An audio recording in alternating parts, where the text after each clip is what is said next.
Сьогодні в супермаркеті Аврора я купив чай. Натуральний чай, чорний, 100 пакетиків. Коштує близько 90 гривень, це десь близько $2,5.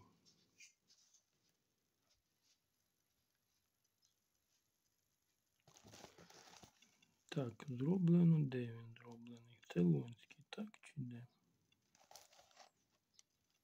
Розфасовано 4,79.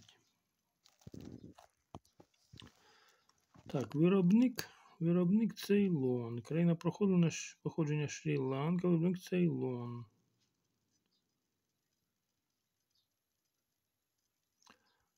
Біягама, Род, Каланія, Шрі-Ланка. Штрих-код 479, це теж Шрі-Ланка. Відкриваємо.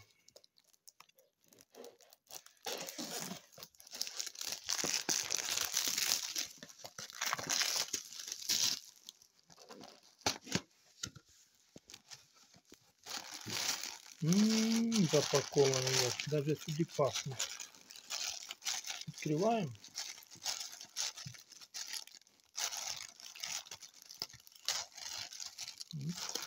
Шикарно.